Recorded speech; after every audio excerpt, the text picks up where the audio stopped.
The ice world was listed as Grid 7 on the survey maps. It had no real name. The Union marked it as cold, empty, and low value. The sky stayed gray all day and the wind never rested. Snow moved like dust across the frozen ground. The survey team landed near a broken habitat dome left behind by an old mining group. The dome was half buried in ice. Its metal skin was torn open like paper. Power was gone. Nothing inside had survived. James Carter stepped down from the transport and felt the cold bite through his boots. He adjusted his gloves and checked the scanner in his hand. The screen showed low life signals. Most were small and fading. Native life is minimal, one of the officers said. No signs of intelligence. We log and move on. Emily Ross stood near James, holding a medical pack against her chest. She looked tired. They had been on 5 worlds already this month. All of them cold. All of them empty in different ways. The team spread out, marking rocks, ice cracks, and old equipment. Drones flew low, scanning heat and movement. One drone paused near the broken dome. Movement detected, the drone reported. The officer sighed. Probably animals. James looked up. Where? The drone feed appeared on his wrist screen. At first he saw only snow and shadow. Then the image shifted. A shape moved near the open tear in the dome. It was large, covered in thick gray-white fur. A wolf-like creature. James zoomed in. The animal was lying on its side, pressed against the metal wall. One leg was twisted at a wrong angle. Dark blood stained the snow. Then he saw smaller shapes. 3 cubs were tucked close to her body. They were shaking. One tried to crawl over her neck, making a small sound. The mother lifted her head. Her eyes were open, alert, and full of fear. She bared her teeth when the drone moved closer. Emily stepped beside James. She's hurt. The officer glanced at the screen. Non-sentient fauna. Record condition and move on. She's protecting her young, Emily said quietly. That doesn't change the order, the officer replied. We're behind schedule. James felt something tighten in his chest. He had seen this before on other worlds. Animals marked as expendable. Life reduced to notes in a file. The officer waved his hand. Log it. Then recall the drone. The drone hovered. The mother wolf struggled to rise. She failed and fell back, pulling the cubs closer with her body. James took a step forward. If we leave them, they'll freeze. That's nature, the officer said. We don't interfere. James stared at the screen. The cubs were so small. Their eyes were barely open. The storm clouds on the horizon were darkening. James, Emily whispered, we can't? He turned to her. We can. She looked at him, then back at the image. Her hands tightened on the medical pack. The officer's voice grew sharp. Engineer Carter, stand down. James shut off the drone feed and looked straight at the officer. Sir, the habitat dome still has structure. If we seal part of it, they'll have shelter. That dome is scrap. It's scrap that blocks wind, James said. I can patch it enough. The officer shook his head. We don't have time. James stepped away from the group. The snow crunched under his boots as he walked toward the dome. James? Emily called. He didn't stop. The officer activated his comm, recall the team. We're leaving in 10 minutes. Most of the crew moved back toward the transport. They avoided looking at James. No one wanted trouble. Emily stood frozen between them. James reached the dome. Up close, the damage was worse than he thought. Metal beams were bent. Ice had formed inside like sharp glass. The wolf watched him. She growled low, weak but warning. James raised his hands slowly. He knelt a few steps away. I'm not here to hurt you, he said, though he knew she could not understand his words. He kept his voice calm. The wolf's ears stayed back. Her eyes never left him. James pulled out a thermal patch from his pack. He placed it on the torn metal edge, sealing part of the opening. Warm air leaked out. The cubs stopped shaking for a moment. Behind him, Emily ran toward the dome. What are you doing? She asked, breathless. Buying them time, James said. Emily looked over his shoulder. She saw the blood, the broken leg, the cubs pressed tight. Her face softened. She won't survive like this. I know. Emily swallowed. She looked back at the transport. The officer was already boarding. They'll leave us, she said. James nodded. Probably. The wind picked up. Snow stung their faces. Emily took a deep breath. Then she opened her medical pack. I can treat the wound, she said. Not fully, but enough to stop the bleeding. James looked at her, surprised. You're staying? She hesitated. Fear flickered in her eyes. Then she nodded. I can't walk away. They moved slowly. Emily cleaned the wound with a spray. The wolf snapped weakly, then went still. Her breathing was shallow. The cubs whimpered. Emily worked fast, hands shaking from cold and fear. She wrapped the leg with a support brace. James reinforced the dome opening, sealing gaps with foam and metal sheets. It wasn't pretty, but it blocked the worst of the wind. The transport engines roared in the distance. Emily looked up. They're leaving. James didn't answer. The engines faded. Silence returned, broken only by the wind. They were alone on Grid 7. The wolf's eyes never left them. But she did not attack. When the work was done, James and Emily stepped back. They sat against the cold metal wall, exhausted. The cubs slept. The mother wolf rested her head on the snow, still watching, still guarding. James looked at her and felt a strange weight in his chest. This world was marked as empty. But it wasn't. And for the first time since joining the survey teams, James knew one thing clearly. He was not going to leave. The storm arrived sooner than expected. Dark clouds rolled low across the frozen land, swallowing the pale sky. The wind grew louder, sharper, cutting across the open ice like a blade. Snow lifted from the ground and filled the air, thick and fast. Inside the broken dome, James felt the cold push through every weak seal he had made. The metal walls groaned as the wind struck them again and again. Emily checked her wrist screen. Her face tightened. Command just sent an order, she said. They're sealing this sector. Full extraction. James looked up from the panel he was working on. Sealing? They're locking it down, Emily said. No one stays behind. Anyone still here is listed as lost. James exhaled slowly. He already knew what that meant. Emily hesitated, then added, they also updated the file on the wolves. James stopped moving. What did they say? She swallowed. Non-sentient.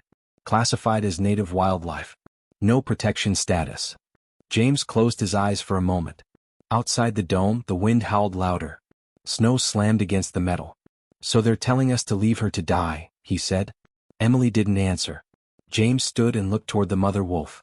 She was lying on her side, her body curved around her cubs. Blood had frozen dark against her fur. Her eyes were open, watching everything. She did not growl. She did not move. She only watched. I'm not leaving, James said. Emily looked at him. Fear and doubt crossed her face. James, if we disobey, we lose everything. Our jobs. Our records. Maybe worse. James nodded. I know. The wind found a weak spot in the dome. Snow burst through a crack and spilled across the floor. James turned back to the damaged wall. This dome won't last the storm. I can make it hold, but not alone. Emily stared at him. Then she activated her comm. This is Medic Ross, she said. We need a delay. Engineer Carter is handling structural checks. There was a pause. Static crackled. A new voice answered. This is Michael Turner. Delay logged. Emily blinked. Michael. A figure appeared at the torn entrance of the dome. Michael stepped inside, pulling his hood down. Snow covered his shoulders. You idiots, he said quietly. You really picked today. James looked at him. You shouldn't be here. Michael shrugged. Lauren said you'd do something stupid. She was right. Another shape appeared behind him. Lauren Hayes followed, carrying a crate of tools. We logged a systems fault on the transport, Lauren said. Bought us some time. Emily stared at them. You're risking everything. Michael looked at the wolf and her cubs. So are they. The wind screamed outside. James wasted no time. He pointed to the cracked sections of the dome. We need to seal those seams. Foam, metal plates, anything. Michael nodded and moved to work. Lauren powered up a portable generator and linked it to the dome's old systems. Weak lights flickered on. The wolf lifted her head slightly. Her eyes followed them. She did not attack. She did not try to flee. She watched. Emily knelt beside her again. She checked the bandage. Blood still seeped through, slow but steady. She's losing too much, Emily said. I can slow it but not stop it fully. James tightened a bolt and glanced over. Do what you can. Emily injected a stabilizer into the wolf's leg. The animal flinched, teeth flashing for a second, then settled again. Her breathing remained slow. The cubs whimpered softly. Outside, the storm hit full force. The dome shook. Snow piled against the walls. The sound was deep and constant, like the world screaming. Lauren cursed under her breath. This thing was never meant to last. James sealed another crack. His hands ached from the cold. His fingers were numb. We don't need it perfect, he said. Just alive. Michael laughed softly. That's a strange standard. Time passed in short bursts. Seal. Check. Brace. Repeat. The storm tried to tear the dome apart. Inside, for humans worked in silence, broken only by the wind and the low breathing of the wolf. A warning tone sounded on Emily's wrist. Command pinging again. Michael froze. What do they want? Emily checked the message. They want status confirmation. They're not happy about the delay. Lauren moved closer. If they check the logs, they'll see nothing, Michael said. I'm handling that. James glanced at him. You don't have to do this. Michael met his eyes. I know. The wolf shifted slightly. One cub crawled onto her chest, pressing close. She licked its head weakly. James watched the motion. His throat tightened. She understands, he said quietly. Emily nodded. She knows we're here. She's choosing not to fight. Lauren looked at the animal. If she were non-sentient, she'd attack or run. No one answered. Another section of the dome cracked. James rushed over and reinforced it with a metal beam. The structure held barely. Minutes later, the storm began to ease. The wind dropped from a scream to a roar, then to a heavy sigh. Snow still fell, but slower. Inside the dome, the air felt warmer.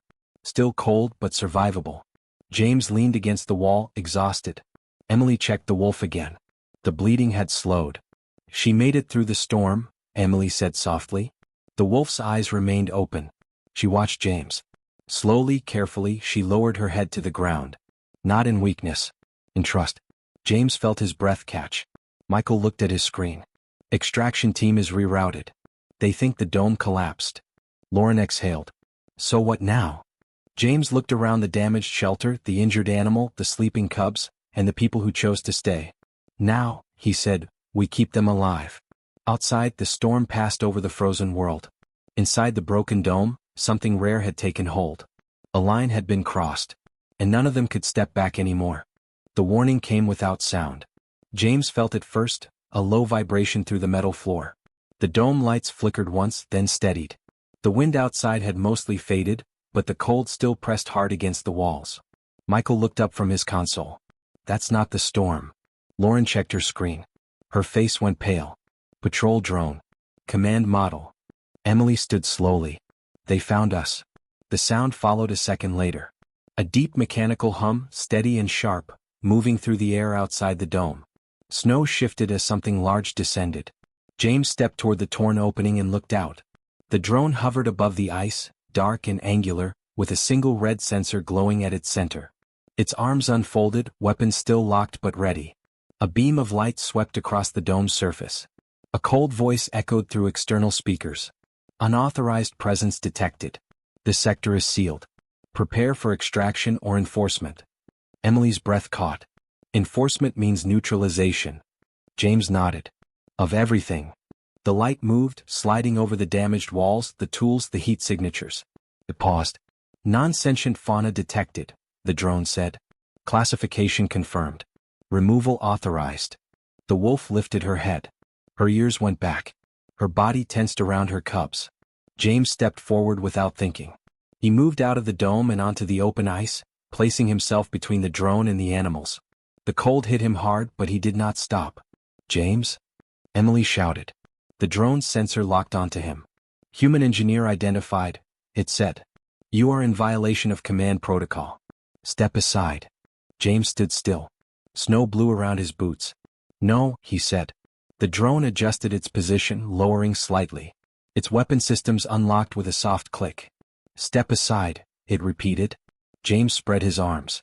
Those animals are under my protection, he said. You will not harm them. Inside the dome, the wolf watched. She did not run. She did not snarl. Her eyes stayed on the human standing in front of her. Lauren grabbed her comm. Jessica, David, if you're still on the grid, we need help. A crackle answered. We see it, Jessica said. Hold. David's voice followed. Give us seconds. The drone's beam brightened. Final warning.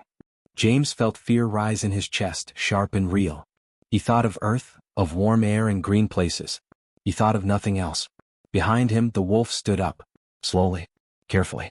Her injured leg shook, but she forced herself upright. Blood stained her fur, but she stayed standing. The cubs pressed against her, whining softly. James heard movement behind him but did not turn. The drone shifted its aim slightly, tracking the larger heat source. Fauna approaching, it said. Threat assessment. Stop, James said loudly. She is not a threat. The drone paused for half a second. That was enough. Inside the dome, Jessica and David worked fast. Jessica rerouted power from the dome's generator, pushing it through an old relay line. David rewrote access permissions, flooding the drone's system with false signals. Now, Jessica said. The dome lights flared bright. The drone jerked in the air. Its hum stuttered. System error, it said. James felt heat wash over his back as the drone's beam cut out. But it did not fall. It stabilized, switching to backup power. Override engaged, it said. Recording active. James froze. Recording. The drone's main lens focused. Behind James, the wolf took another step forward. She moved past the torn edge of the dome and onto the open ice. She stopped beside James. Not behind him. Beside him. Her body leaned slightly toward him, close but not touching. Her breath came slow and steady. The cubs stayed close, pressing against her side. The drone's lens adjusted, capturing the image. A human standing unarmed. A wounded animal standing by his side. Cubs clinging to her fur. No attack. No fear. Only trust. Emily stepped out of the dome, hands raised. Michael and Lauren followed. They stood behind James and the wolf. The drone's voice returned, quieter now. Behavior anomaly detected. Non-sentient classification under review. Jessica's voice whispered through the comm, we can't hold it much longer. James didn't move. The wolf looked up at him. Her eyes were calm. She lowered her head slightly, a small motion, almost gentle. James swallowed hard. The drone system struggled, lights flickering. Its lens kept recording, storing everything. Finally, the drone rose higher, backing away. Data secured, it said. Further action pending council review. The red light dimmed. The drone turned and vanished into the gray sky. Silence followed. Only the wind, soft now, moving over the ice. James let out a breath he didn't know he was holding. His legs shook. Emily rushed forward and grabbed his arm. You could have been killed. James nodded. I know. The wolf lowered herself back to the ground slowly, carefully. The cubs crawled over her, safe. Inside the dome, Jessica and David arrived minutes later, faces pale, hands still shaking. We got everything, David said. The drone recorded it all. Lauren looked at the wolf. So did she. James looked down at the animal resting beside him. The world had been marked as empty. The species had been marked as non-sentient. But the recording told a different story. And once something like that was seen, it could never be unseen. The storm did not end all at once. It faded slowly, like a long breath being released. The wind dropped first. Then the snow thinned until only small flakes drifted through the air. The sky lightened from dark gray to pale white. Inside the broken dome, the cold was still sharp, but it no longer felt deadly. James checked the outer wall one last time. The seals were holding. The dome had survived. Emily knelt beside the wolf. The bandage was stiff with frozen blood, but the bleeding had stopped. The animal's breathing was steady now. Her eyes were half closed, but she was awake. She's stable, Emily said quietly. Weak but stable. James nodded. That's enough for now. Michael looked toward the horizon. Extraction window opens in 30 minutes. Command thinks this site collapsed in the storm. Lauren adjusted her pack. Which means we have one chance. They all knew what that meant. The wolf species was still listed as non-sentient. Officially, taking them off-world was forbidden. Unofficially, leaving them here would be a death sentence once the cold returned. James crouched near the wolf again. We're moving you, he said softly. She lifted her head and looked at him. Slowly she pushed herself up. Her injured leg dragged, but she did not fall. The cubs stayed close, pressing against her side. She understands, Emily said. Not the words. The intent. They worked carefully. Michael and Lauren prepared a cargo sled, lining it with heat blankets and shielding panels. Emily guided the wolf step by step. She did not resist. She trusted. When the transport returned, it landed farther from the dome, hidden behind a ridge of ice. The engine stayed low and quiet. James walked beside the sled as they moved across the snow. The wolf's eyes stayed on him the entire time. They loaded the animals into a sealed medical bay, hidden behind supply crates and equipment logs. The cubs curled together, sleeping almost at once. The wolf lay down, her body finally able to rest. The hatch closed. No alarms sounded. The transport lifted into the sky and turned away from the frozen world. Grid 7 disappeared beneath clouds and ice.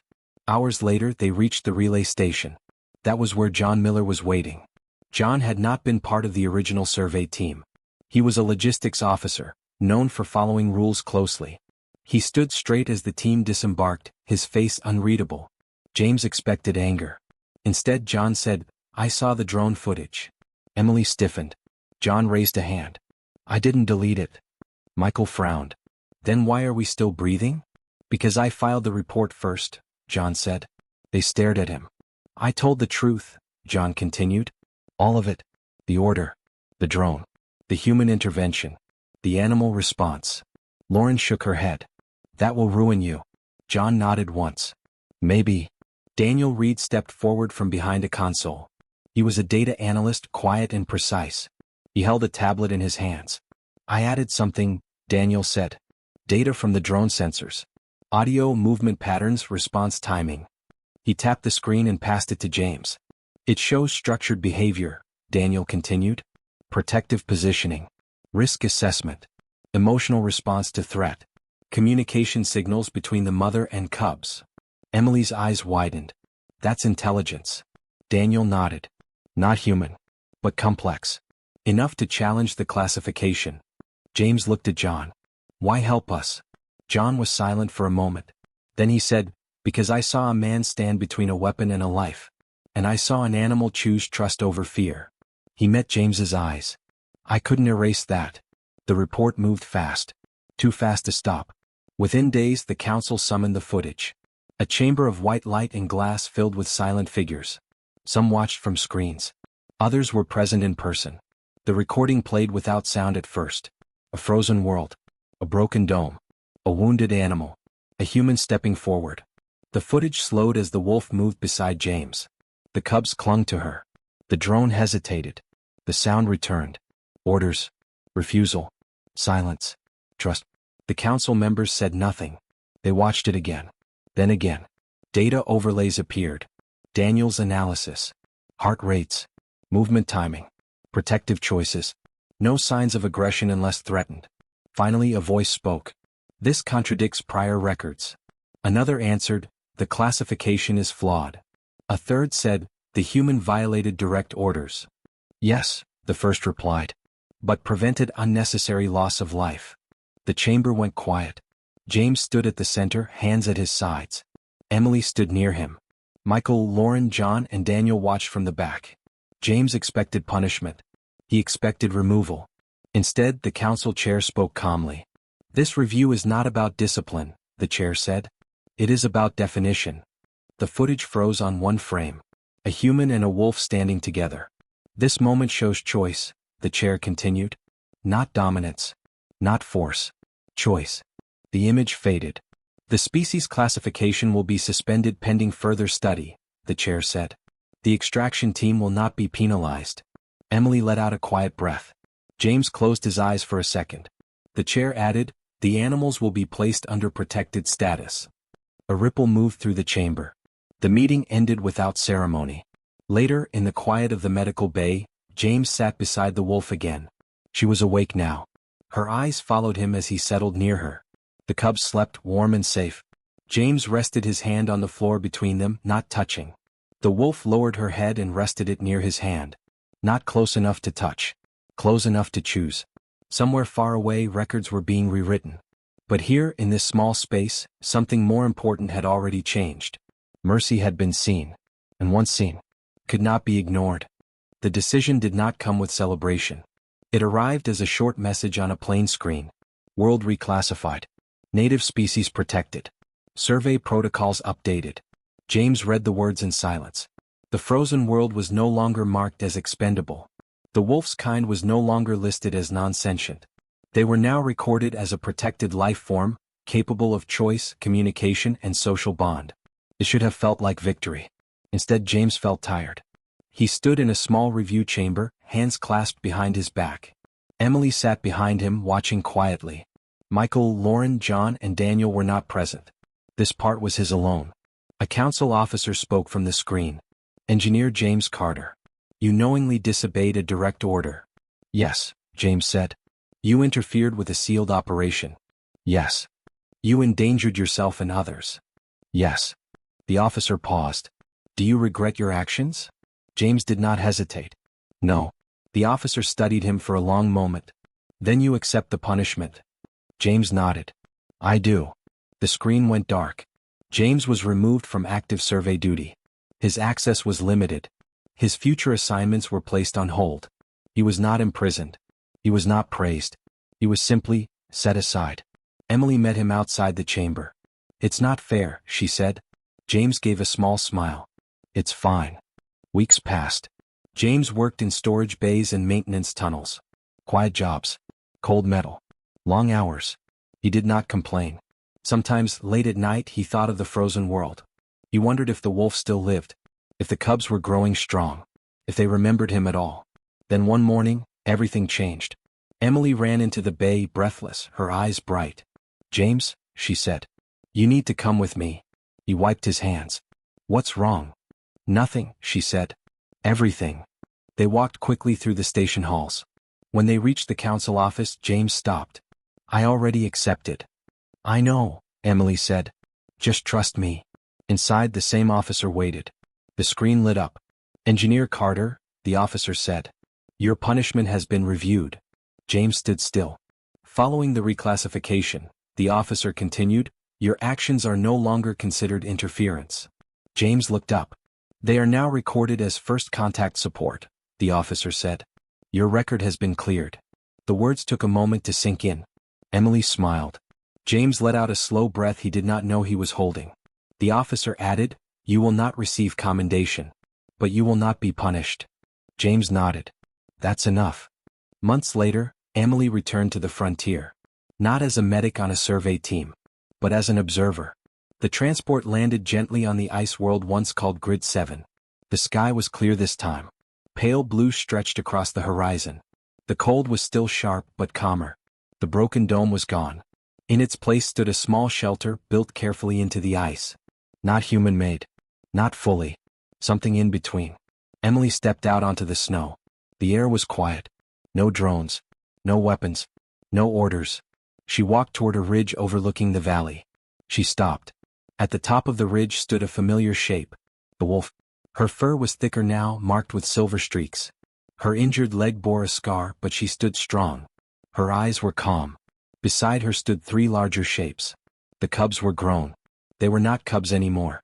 They stood tall, alert, watching Emily without fear. Emily felt her chest tighten. She raised her hands slowly. The wolf did not move. She simply watched. Emily took one careful step forward. Then another. The wolf turned her head slightly, checking her grown young. They stayed close but did not hide. Emily stopped at the base of the ridge. I came back, she said softly. The wind moved through the snow. The wolf lowered her head once. Not a bow. Not submission. Recognition. Emily smiled through tears she did not wipe away. She stayed there for a long time. She did not try to approach. She did not reach out. She simply shared the space. When she finally turned to leave, she felt no sadness. Only peace. Far away in records and archives, humanity was being described again. Not as conquerors. Not as rulers. But as a species that chose to stay when leaving was easier. A species that stood between power and life. A species that refused to abandon the helpless. On a frozen ridge, a wolf and her grown cubs watched the sky. And remembered,